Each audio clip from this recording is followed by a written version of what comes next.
Mr. Nate, the Jarvis, you guys are going to love each other. You guys both have backgrounds of warriors. The Jarvis was actually a medic and a boxer. So what I'm going to do, the Jarvis, share a little bit more about you, who you are, and what makes you a badass, because I know that you are one. All right, we're on live now, right? We're live. It's live, but you can at any point. I do it in post production, so it's not streaming to the world or anything like that. Okay, well, first of all, my name is Jarvis Floyd, also known as Anvil Divine, and I love life. Okay, so my background is kind of diverse. It's kind of hard to start because it's so much. Where do I start at? Right, I start from the very beginning of business. I was in the military, but when I got out, man, my life completely changed when I decided to be an entrepreneur. So over the past 16 years, I've been helping businesses grow. Right. I've taken some people that I've seen people's lives change. Like I had one lady that was making $30,000 a year. In less than 2 years, she went to making $200,000 a year. Right. I had one company that was making about $1 million, and when I worked with them, they went to 40 million in like 3 years. Right. And so I just have so much experience, man. Like really helping people out. And when I first started, it wasn't like that. I had to go through bumps and bruises and here and there, but I continued on my journey, and I had this massive marketing company. But I was making lots of money, man. We're talking 50 up to 50K a month, right? And then God broke me down. I'm a very spiritual man. God, I was living in sin, to be honest with you. And then God came to me, man. And I've been spiritual my whole life, but I have a gift for lots of spiritual gifts, man. And so, like I said, during that process, I had to get it all back. And if you can make that much money, if you're real, like I'm real, then I got back on top of my game real quick, and I was able to get back to a really high income level pretty quick. And now I've taken my knowledge, all my expertise, and put that into Phyllis Promotions. Our promotion company is based off God, man, because fear is one of the ways that the enemy, what I call the enemy, or whatever you call that, that's one of the ways that he holds people back from reaching their dreams. Is fear.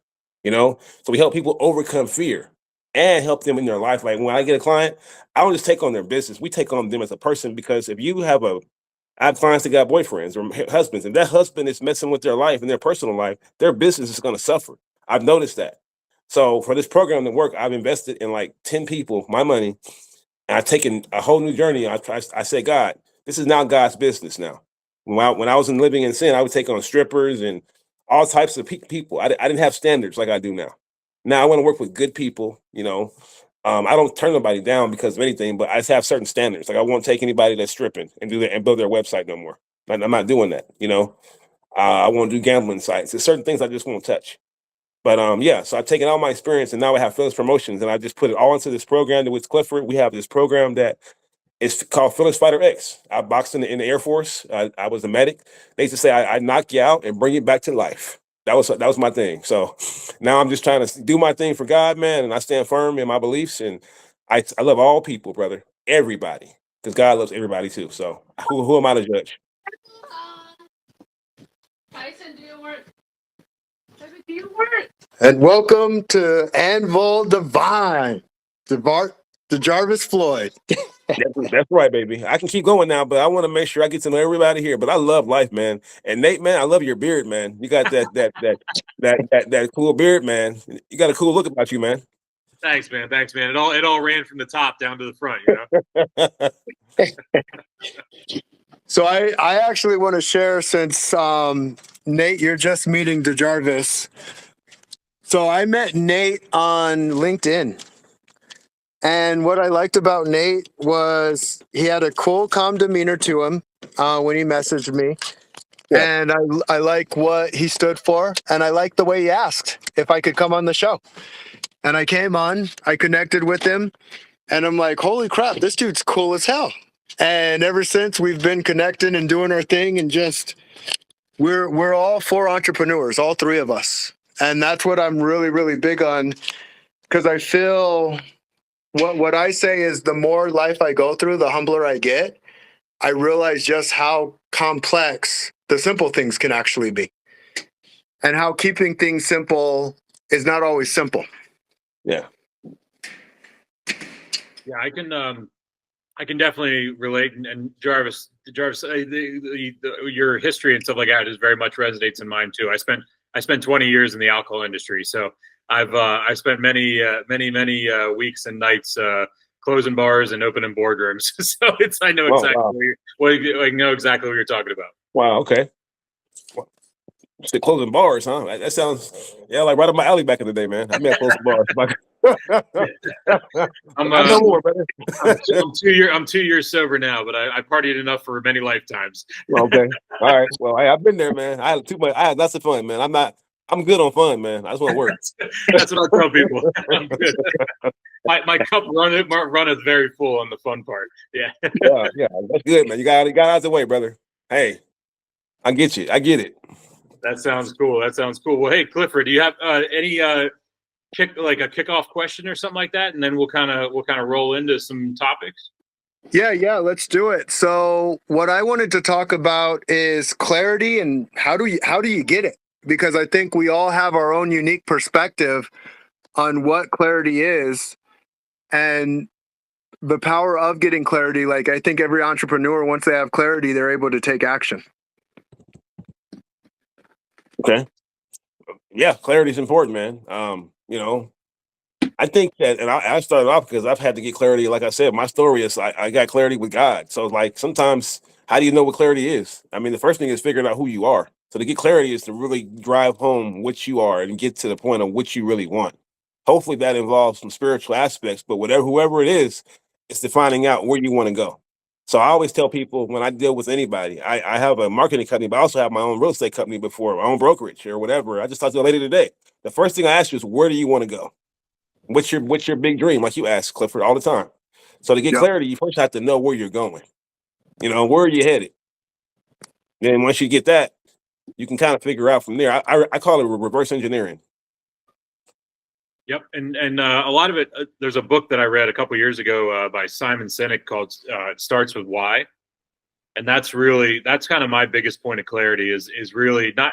It's always where am I going, and then also why am I going there, and then I think that helps to really fine tooth comb getting to that goal, and then whether or not the journey is worth what you're doing as well. Because I think that's also in that clarity point is where as you're coming up with goals and your whys, you really need to figure out the value and make sure that this is a determination of is the time, the juice worth the squeeze, so to speak, Yeah, and that's perfect because you have to be, I call it, you have to be very honest with yourself, right? You can't give yourself a end thing that you just can't do.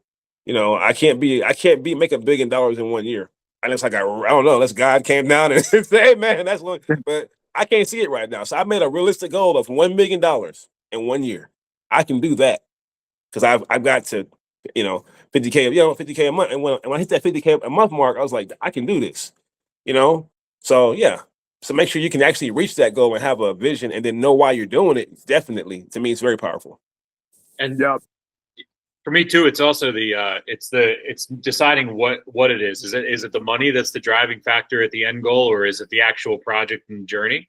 And that's going to weigh in on the time spent, because a lot of people, when you get into things, if money is the only goal and there's no passion behind the project, when times get tough, it's a lot harder to keep pursuing forward and keep pushing forward on those types of things, because you can justify, oh, I'll go make money doing this, or I'll go make money doing that. But when it's your passion, then you're fully invested in it, and it can't really be substituted with any other project or scheme. Yeah. Yep. I'll go further on that if you don't mind. Mm-hmm. What's changed my life a lot, and it was Cliff. One thing was looking within myself. Like when I went through some pretty traumatic events in my life, he knows them. So, it was hard. I was looking at other people a lot. Like this person did this, and it was like a trickle down effect. So I got back to looking at myself, and in doing that with money, it changed my life with money, because now I don't look at it the same. Like when I get money now, like I know who's watching and how you feel about this, but I'm big on God. Like it's God's money. The money I make this is God's business that I work for, really. And so it shifted me, and it seemed like money came better when I had clarity on why I'm making it. It's because I want to help people. I really feel like that's what I'm doing, and that's what I am doing. I mean, people that know me know that. So I'm helping people, and I'm getting more in return. It feels like that right now, like abundance. That word abundance is happening in my life right now because of that shift. And like if I'm down the street, I look at like everything is God's, man. My car is God's. Your car is God's car. So I take care of my car better now. I just took a great shower, man. I'm fresh. I'm fresh, bro. You know. So I love that. that's important to me. Yeah. Yeah. No, I love what you both said. And I look at it's kind of a blend is since our minds are so result based, I look for the result first. And I put the result like, okay, what result am I looking to get? And I love Simon Sinek book, Start With Why. And I want to make this clear to people because it supported me and I want it to support them.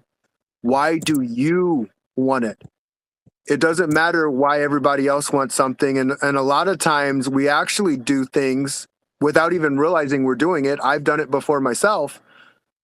We do it because we think we're supposed to do it instead of do it because we want it. Why do we want it? Why do you want it? Why do you want it? And once I get that in place, it will allow me that unshakable faith because there's times where it's going to get tested. Like you say, I want this and this is why I want it. And then it's like, okay, we're about to find out if you want it, if you really, really want it, or if you're just saying that you want it. I think that's for me, like that's my biggest thing is like if money's the driving factor in any project, I always burn out in the process and then find some other way to make money faster or shorter. And then I'll distract myself out. If it's the passion that's driving it, I'm always seeing it to the end zone. Yep. And I think that's been in my older years, I think now. Like if it's like one of those things where I'm just like, can I make money doing this or can I make money doing that? But if it's something with passion, you can't substitute it. Love it. All right, next question. Unless you have one, Nate, or if you have one to Jarvis, we can all jump in.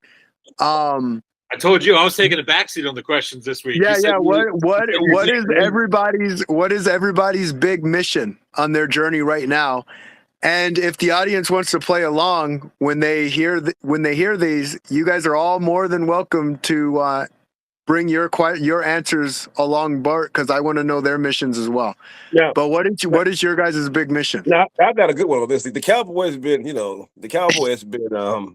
has been really looking like I had to close the gate for a minute on all the ladies, right? Because I just take some time to myself. I've been dating myself Well, look for at a while. that hat. Guys. I mean, I'm dating myself. I have You're 10 like beating them up with the back.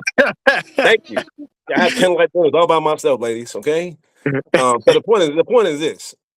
Man, I'm getting tired, man. Every time I talk to a girl, man, it was like everybody's busy. It pisses me off. Every time I talk to somebody, it's like it's like it's a dang it's like they think it's sexy or something. I'm busy. I mean, men too. It's like, this is just everybody's busy. So God talked to me one day. He said, "Hey, man, people ain't got time to even spend with them barely themselves, their kids. Like my parents, when I was growing up, they both worked so much. I had to raise myself a lot, for real. My friends raised me. The street, like my friends were gang members. Some of them, we raised each other. So my mission is to help people make more money in less time in life, so they have more time. I'm hoping. I know everybody's not gonna spend time with God, but I'm gonna tell them what they should do. I'm gonna tell them, hey, I recommend you. I got you some time back, so this is what I think you should do because I've been out there. I've been on the streets a little bit. I know how that lifestyle is, right? I recommend not going that route, not closing the bar anymore, sir. But if that's what you got to do, that's what you got to do. But that's my mission is to give people their time back, man. Because I'm tired of people. I'm tired of the ladies always being busy, man. And it's real though. And it's real. They really got 3 jobs. Some of them. It's crazy. Yeah.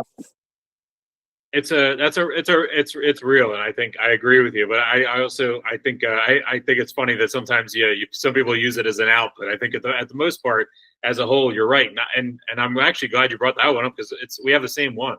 It's to get people to a place of comfort so that they can really have a high quality of life and enjoy their lives. And I'm not talking about Ferraris. I'm not talking about mansion, second, third, fourth homes. I'm talking just time with your kids, not thinking about your utility bills, and just spending quality time at home or wherever it is that home is, whether home's at a restaurant with a date or home's on a beach vacation with your kids. Whatever it is you want to do, that's what I want to drive and help people get to. And I love that you said in the shortest amount of time possible, because that is a crucial factor to it as well. We can promise people the world in the world of consulting, but if you can do it quick, that's the way to make it happen. Yeah, and everybody wants results. Whenever somebody, I've noticed something. Whenever people come on board, they want results fast. Most people. Now, the people with this was funny about it though, man. People that have little money want they need it fast, but people like I worked with millionaires before, right? They actually understand that it's a process, and they give you more time to get results. So I've learned to I kind of shift to. I have a lot of higher end clients in my career. I've had those, so it just depends on the person, really.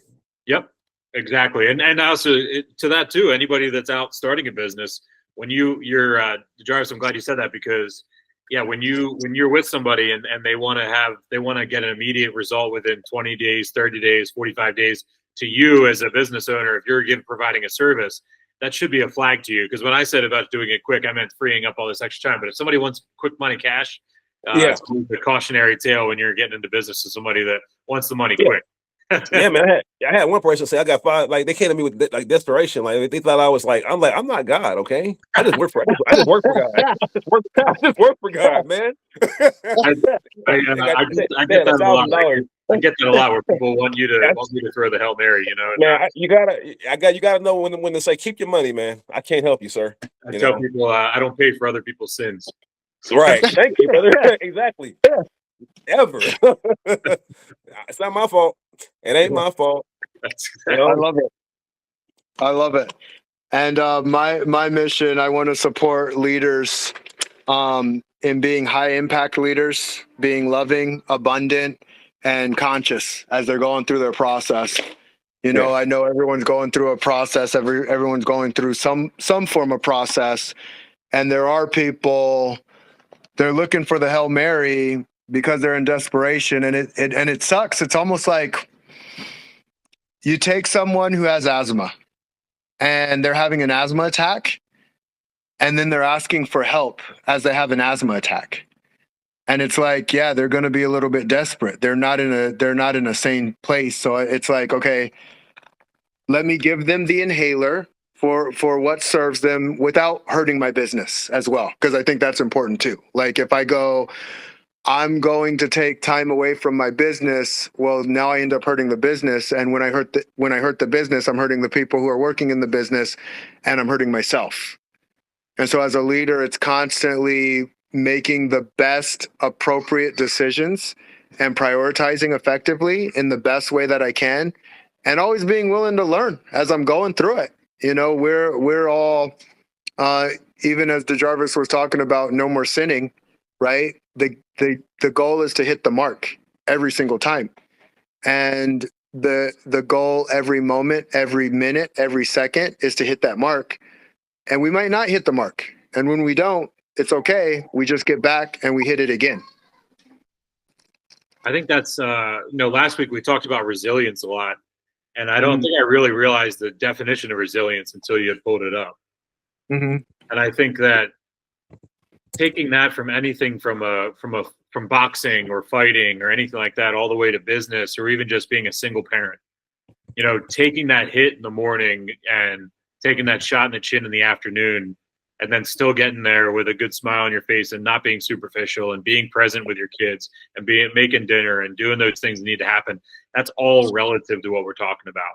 And I think that's crucial for everybody to understand, that just because we're sitting here talking about business and MMA and boxing and all these things, it doesn't mean that it doesn't correlate to the most everyday activity that exists.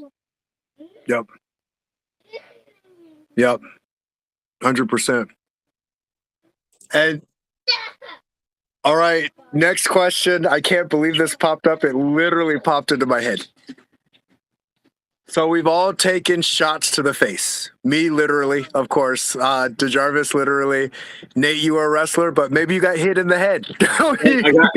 I've had 4 concussions, so I've had. Okay, so you have taken your shots too. 4 concussions, brother. Wow. I played rugby and football. Yeah. So yeah.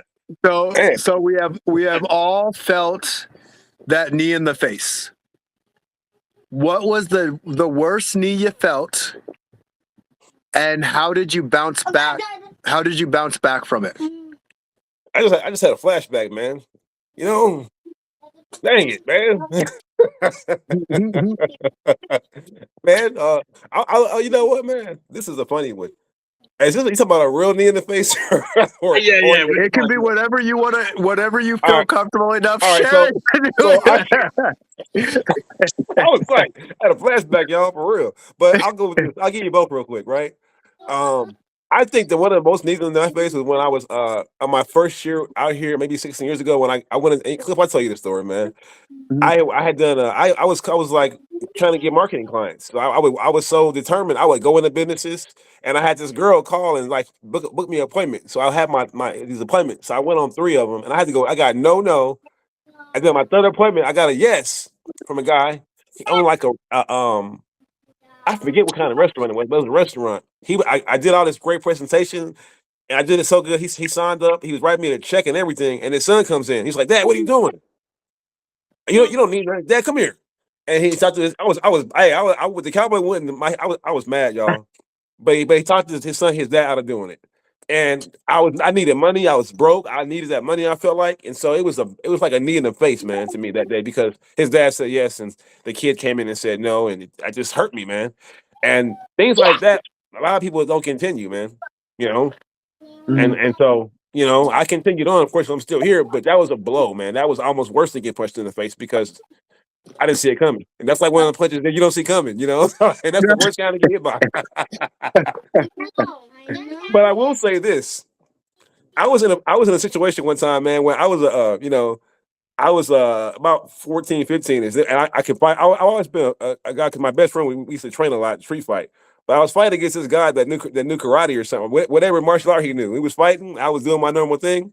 And next thing I know, man, he does this super kick, man. It's just like he did like a roundhouse on me. It was set up perfectly, man. And he kicked me in my back of my head, man. And I couldn't, and I was just so surprised. But yeah, that's what it's like. But I still finished the fight. It was a good fight. But that was the time I got kicked in the, kicked in my life that I was surprised. I learned how to move way better after that. So put it like that. And then how about you guys? I can't wait to hear your stories about getting kicked in the face because Moral of the story: you move way better when you get kicked in the face. hey man, yeah, you definitely move a lot better now. Trust me. Trust me, guys. I would say I have two, and I'll start with a serious one, and I'll end with a funny one to break up the ice on it. But Yeah. so it's I would say it was April 2017, and I had an exclusive contract with a client, so I was doing all my time was focused on them. I was not populating any other work or any other revenue. And August 2017, they did a reorg, changed some ownership at the company, and all of a sudden, I had been 7 or 8 years with this contract. So it was very much in that comfortable stage, when you're really kind of flowing. And I was in the middle of going through a divorce at the same time too. And the company did a reorg and just was like, we're not using your services anymore. We're no need for it and stuff like that. And it was a real blow. Obviously, for one, I had 2 kids, 2 young kids. One was both were toddlers. And also going through the divorce. So as I'm trying to maintain, and I'm not sober at that time. I'm sober now, but at this time I'm not sober. And I can tell you that looking back at that time, that recovery, if I was sober in that recovery, it would have been, like we're talking about doing things more efficiently, so much more efficient. But I spent so much time. I was bedridden for 6 months. Like I was just in bed in the room, didn't want to go out to the world, was embarrassed, was everything under the sun. And it took so much time to be able to rebuild the confidence to be able to get back out and start pitching myself to other people when you basically you just have your family, not necessarily your wife, because you're not together anymore. And you got your kids every once in a while. So you spend a lot of time by yourself alone while you're doing all this stuff. And you're drinking way too much. And in hindsight, though, what I'd say is to anybody that's going through those types of things, and for me personally, I'm not religious. I am spiritual, but I'm not religious. And for me, it's just my higher power is love. And it's believing that everything you're doing is to make something better, and whatever it is, whatever energy I'm going to put into, it's going to be a positive energy. And that's kind of my guiding path in life. And that wasn't my guiding path at that point in my life. And it was that guiding path was driven by money to pay the bills, to get out of the divorce situation, to have the house going, to get everything going, and passion wasn't part of it.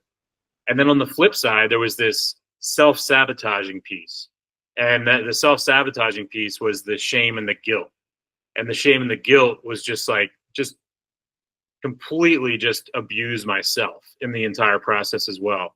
So thinking of the energy expelling while you're beating the shit out of yourself, while you're trying to rebuild yourself, and imagine how long that needs to take, as opposed to just understanding that things happen in life and you have to continue to move forward, and not literally the end should only be the end. You know what I mean? Like you need to understand that there's times that it's not always over, I guess is what I'm trying to say. And there's many moments where in that period of time where I wanted it to be over and I wanted to be done. And that was not too many, but many years ago. And I can say now that looking back, coming through that was one of the most pivotal points of my life.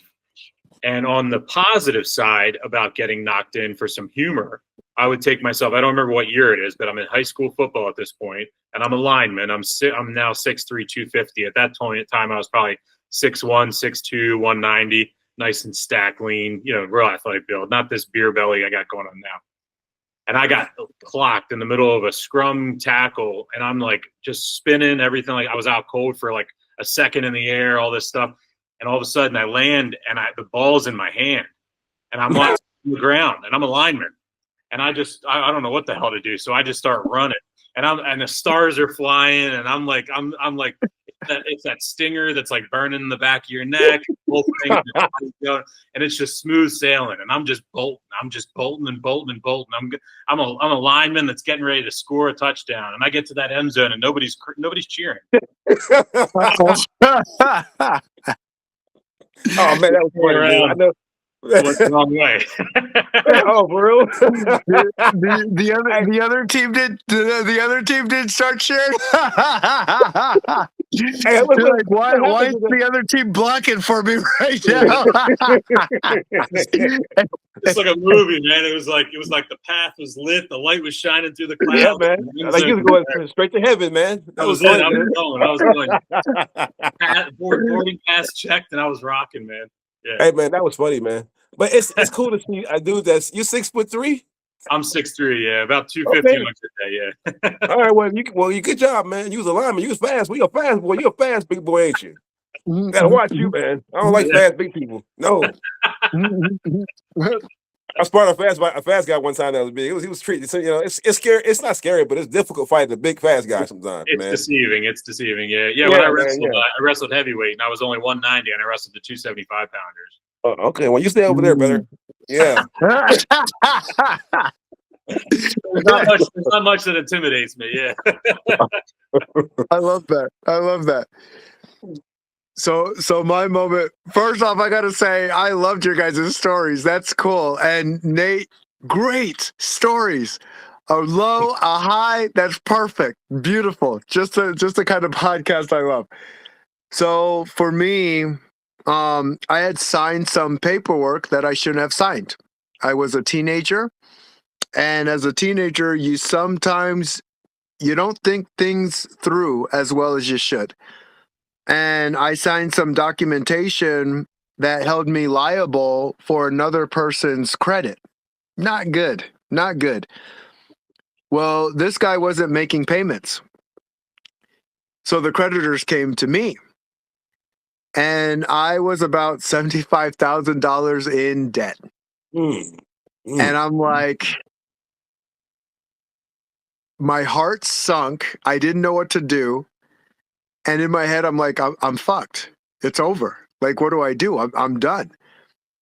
And I remember looking up at the sky and something interesting happened.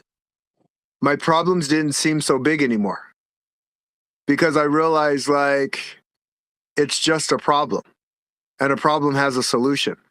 I didn't know what the solution was going to be. I didn't. But I knew that there was one. And surprise, surprise. So, Jarvis, you know my story well with getting into the UFC. Nate, you know my story about getting in the UFC as well.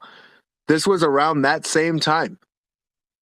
So, I actually had two success stories.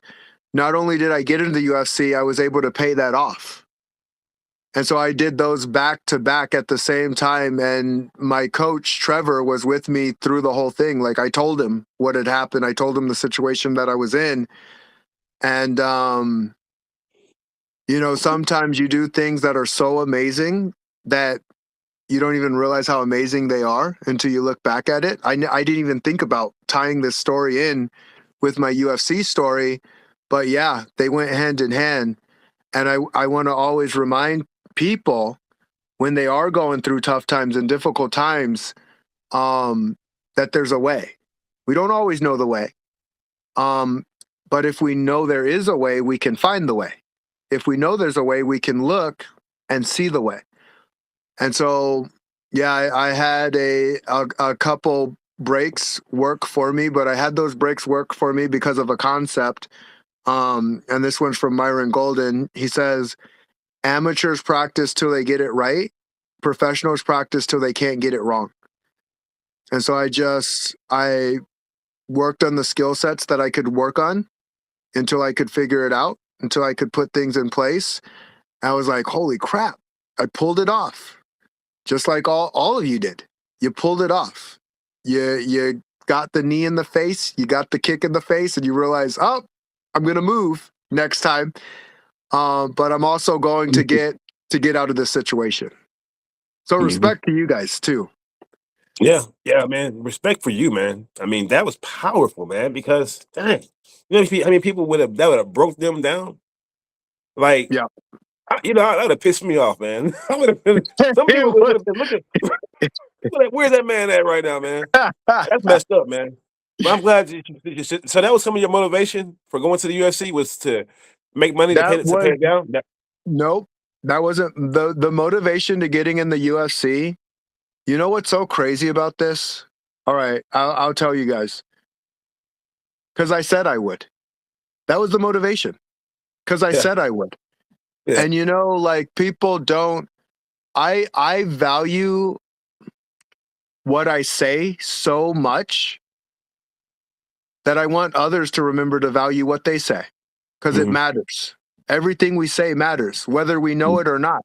If we say something and we don't do it, it's in our mind. Our mind is, oh, you motherfucker, you didn't do that. You didn't do that. You didn't do this. I know the game of the mind through and through. I know how this mother freaking thing works.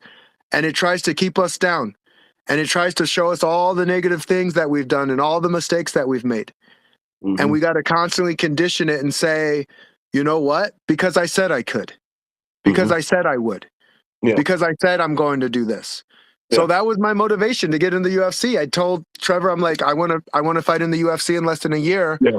The first thing he goes was, there's no way, it's not happening. Yeah. But just in the fact of saying it, that is my why. That is my why. When I say I'm going to do something, I'm going to do it. And it actually inspires other people to go after their dreams and their goals. Yeah. And so I think we share similar paths. I'm sure Nate's the same way, man. That's a powerful story, man. I know you took somebody's life out there right now because everybody has something that happens, man. Nothing like to that degree, I hope, but something. And with me, I have to overcome stuff. And being a business owner, you're gonna have something that happens, man. Something's gonna happen like that's something. And then so I know that's why I'm glad we all met, because that's why I know our business is gonna rock out. Because I'm the same way, man. I mean, I'm resilient, and that's just the way it is. It's called being resilient. Now, I'm not saying I want that to happen to me, though. Let me make sure I phrase that the right way. I don't want the same problems, okay? I got my own problems, but I overcame my own things too. But that was a lot, man. I'm glad you overcame that, brother. Yeah, thank you, brother. Thank you. And I'll say, like, I'm grateful that you and Nate got to meet each other. I'm grateful that Nate reached out to me on LinkedIn. I've gotten very, very, my discernment skills continue to get better as I go through this process. And it's saying, like, who do you intentionally want in your life? And I want people who are going to stretch me to be a better me. And you guys both do that. I just want you guys to know that. Like, it's the journey's real as we know it. We know that. And you're gonna have people who are on your side and you're gonna have people that aren't. And that's life. Such is life. And then you just figure it out and you say, okay, what do I want? What don't I want? And then what actions do I take? Yeah. Yeah. And it's always best. They say simple makes things easier. If it sounds complicated, it's gonna be hard. That's it. You made it sound yeah. simple. So Oh yeah. I'm big on that. Simplicity. Yep. Excellent. Well, Amen. that's a good point right there. Well, hey guys, I appreciate you taking the time today, guys. This was an excellent conversation. The Yeah, drivers Nate, Club appreciate you as always. Friday crew. You're now a Hall of Famer in our mind. All right. Hey, man. Wow. That's an honor to say that. Oh my goodness. All you Thank got to you. do is last one episode with us, and you're a Hall of Whoa. Famer. Oh my God. I feel special now, guys. Let me keep my hat straight, guys. What the heck?